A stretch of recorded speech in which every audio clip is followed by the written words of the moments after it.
हर खबर पर होगी आपकी पकड़।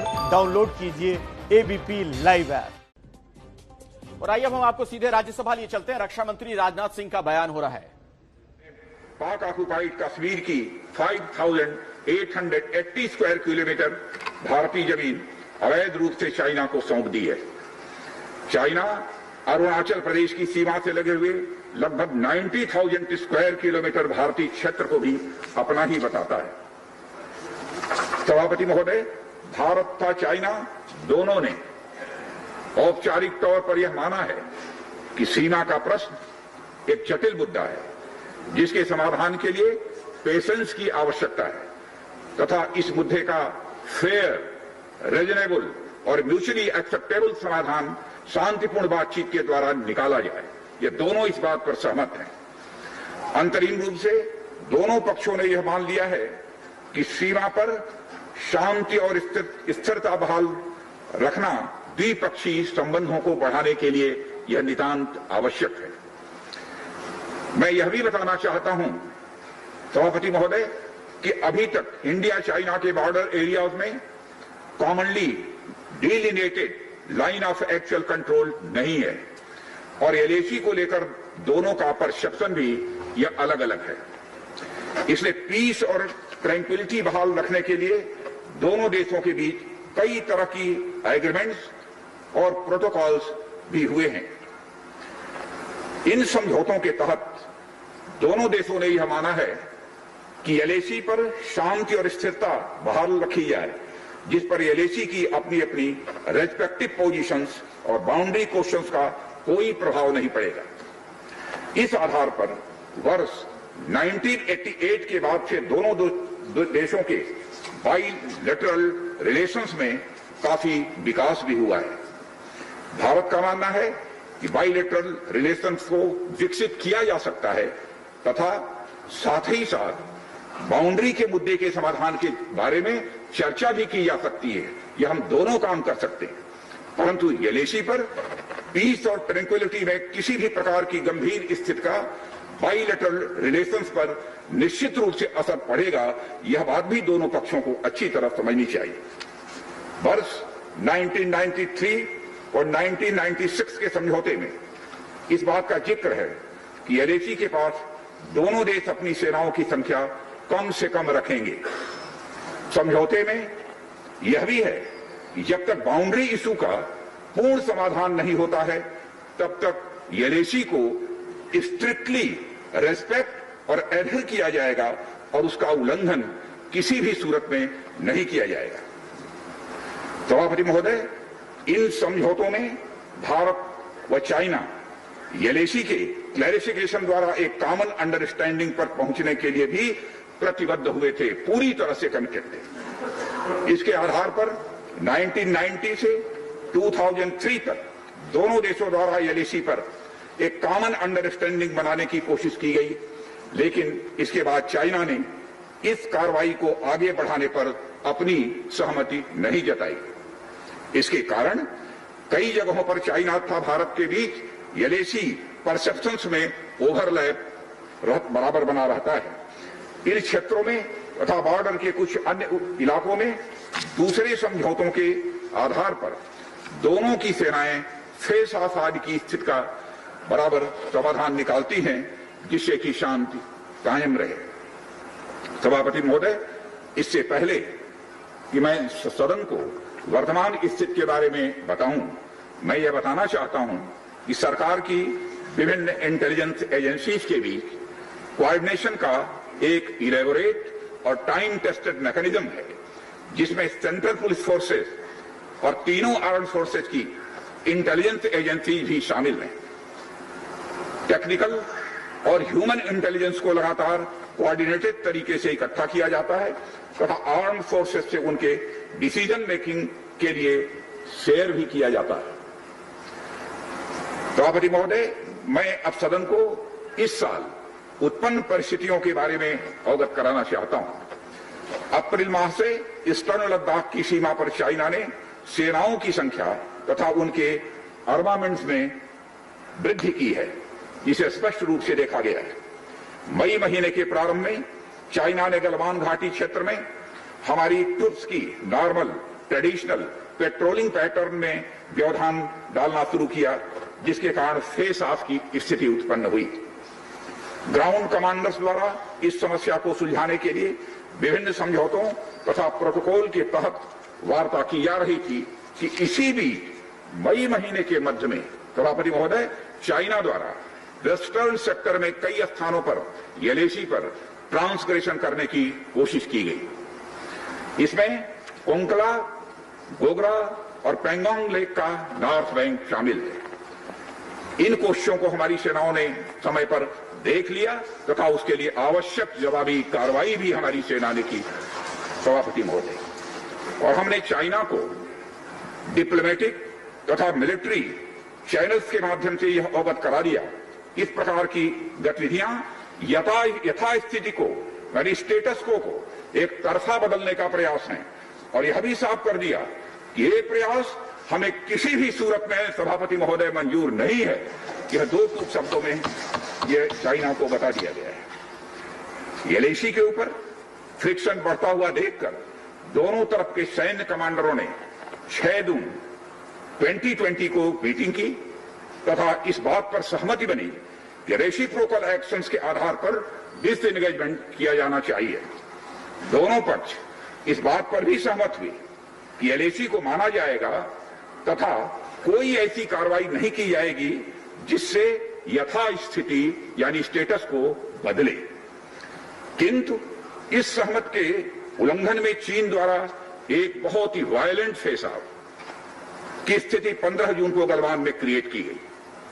हमारे बहादुर सिपाहियों ने, बहादुर जवानों ने अपनी जान का बलिदान दिया, पर साथ ही चीनी पक्ष को भी भारी क्षति पहुंचाई है सभापति महोदय, और अपनी सीमा की सुरक्षा में कामयाब भी रहे।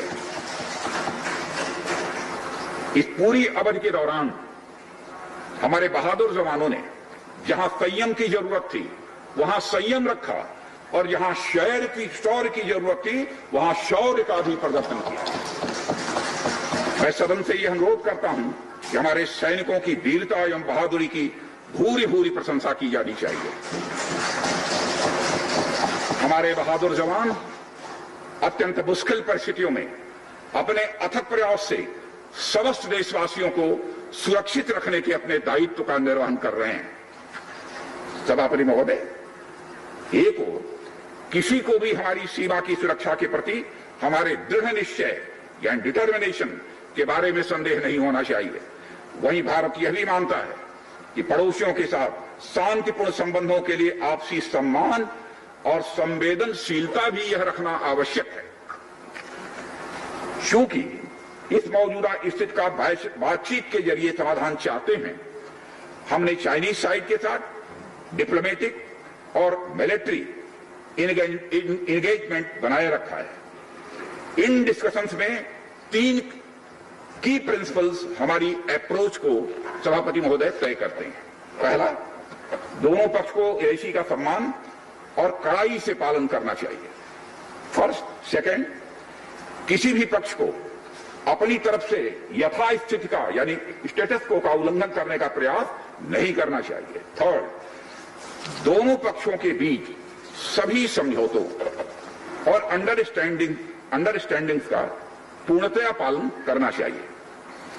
चाइनीज साइड की यह पोजीशन है कि स्थिति को एक जिम्मेदार ढंग से हैंडल किया जाना चाहिए और द्विपक्षीय समझौतों एवं प्रोटोकॉल के अनुसार शांति एवं स्थिरता सुनिश्चित किया जाना चाहिए।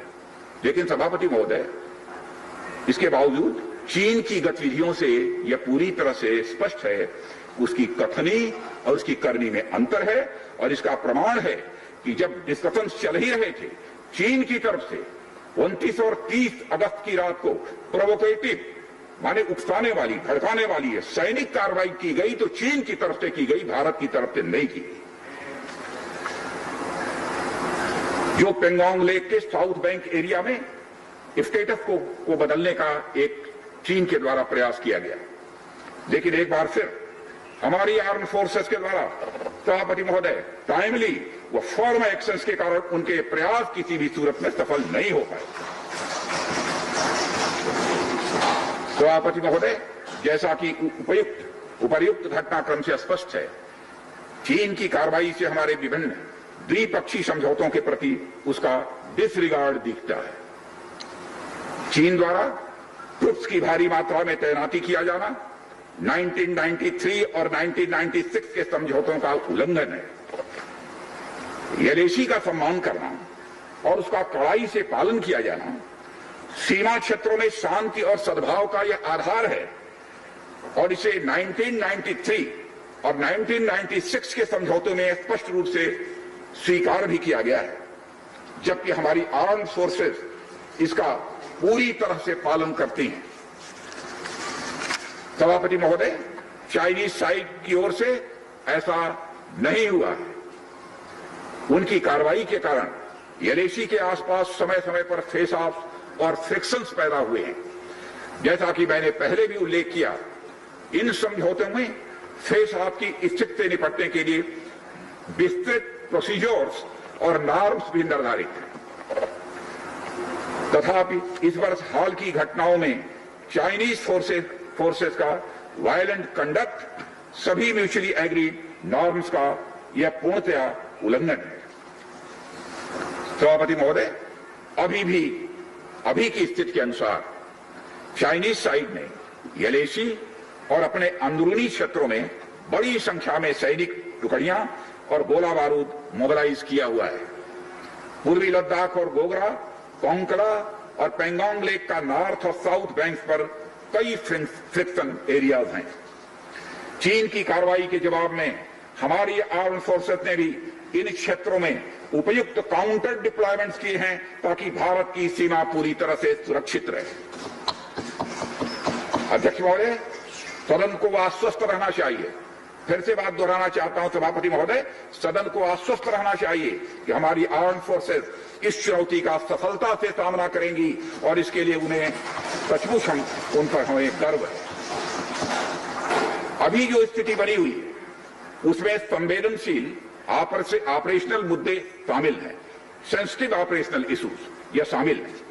इसलिए मैं इस बारे में ज्यादा ब्यौरे का खुलासा नहीं करना चाहूंगा और मैं आश्वस्त हूं यह सदन इस संवेदनशीलता को समझेगा।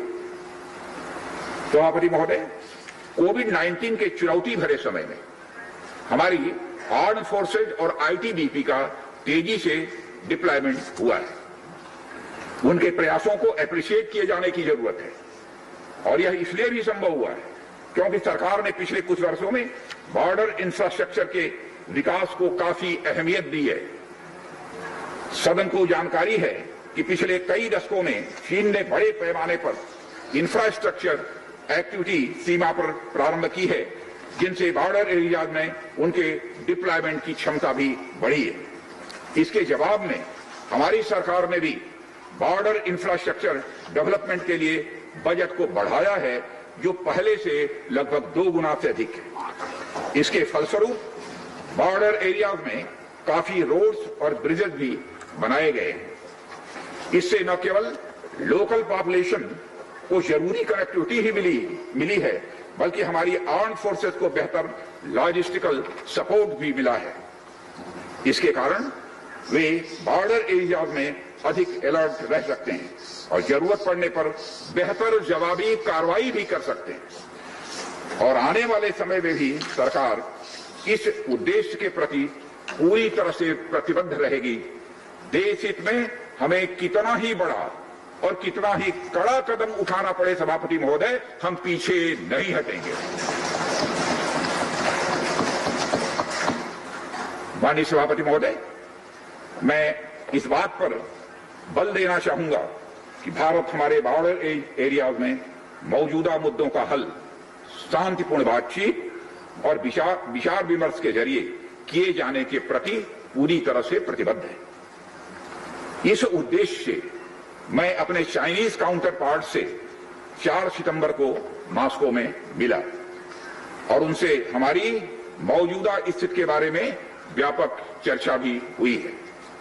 मैंने स्पष्ट तरीके से हमारी चिंताओं को चीनी पक्ष के सामने रखा है, जो उनकी बड़ी संख्या में ट्रूप्स की तैनाती, आक्रामक रवैया और एक तरफा स्टेटस को बदलने की कोशिश से संबंधित था। इन सब सारे मुद्दों को अपने काउंटर पार्ट के सामने हमने रखा है और मैंने दो टूक शब्दों में यह स्पष्ट किया कि हम इस मुद्दे को शांतिपूर्ण ढंग से हल करना चाहते हैं और हम चाहते हैं कि चीनी पक्ष हमारे साथ मिलकर काम करे। वहीं हमने यह भी स्पष्ट कर दिया कि हम भारत की एकता, संप्रभुता और अखंडता की रक्षा के लिए पूरी तरह से प्रतिबद्ध हैं। यह भी हमने पूरी तरह से स्पष्ट कर दिया। इसके बाद मेरे सहयोगी विदेश मंत्री श्री जयशंकर जी भी 10 सितंबर को मॉस्को में चाइनीज विदेश मंत्री से मिले। दोनों एक एग्रीमेंट पर पहुंचे सभापति महोदय कि यदि चाइनीज साइड द्वारा सिंसियरली और फेथफुली एग्रीमेंट को इंप्लीमेंट किया जाता है तो कंप्लीट डिसएंगेजमेंट प्राप्त किया जा सकता है और बॉर्डर एरियाज में शांति भी स्थापित की जा सकती है।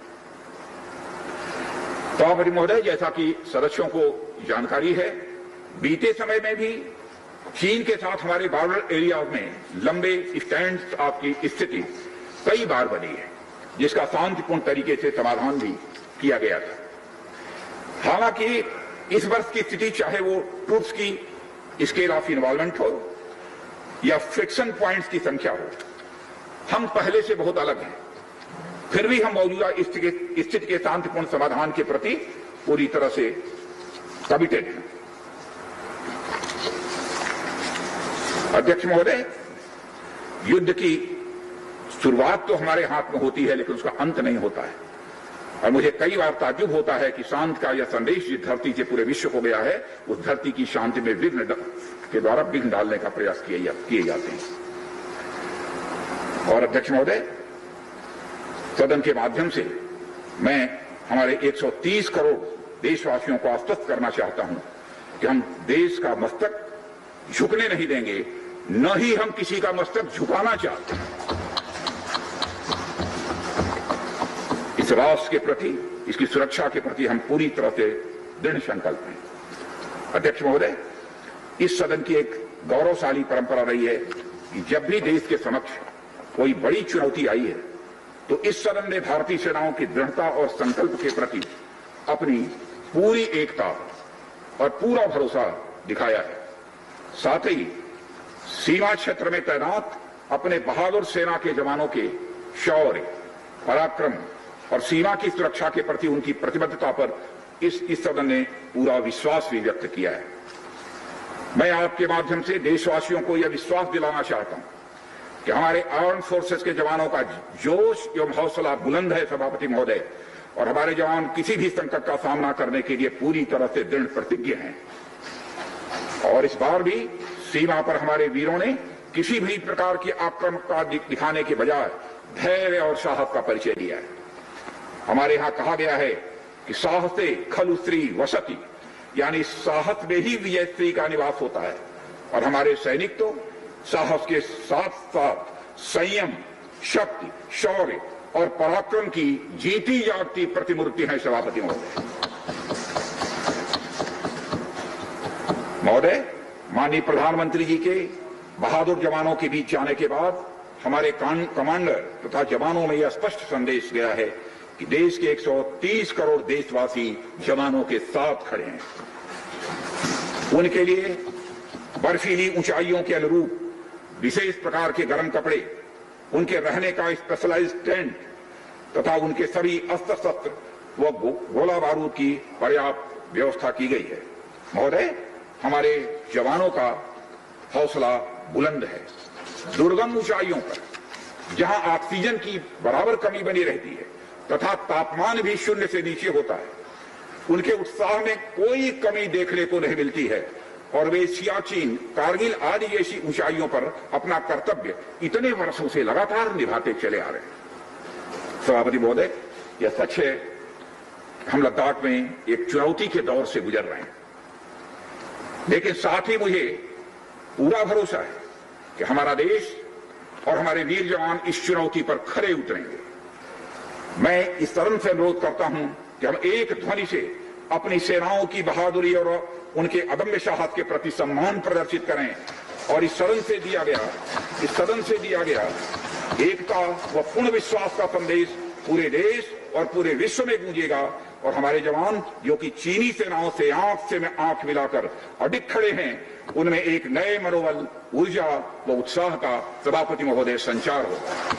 इन्हीं शब्दों के साथ मैं अपना वक्तव्य समाप्त करता हूं। बहुत बहुत धन्यवाद। धन्यवाद राजनाथ जी, आपने सविस्तार और संक्षिप्त में भी पूरा। तो आपने रक्षा मंत्री को सुना, उन्होंने साफ तौर पर इस बात का जिक्र किया सदन में कि चीन ने स्टेटस को बदलने का प्रयास किया, लेकिन हमारी सेना पूरी तरीके से मुस्तैद है, तैनात है किसी भी चुनौती से निपटने के लिए।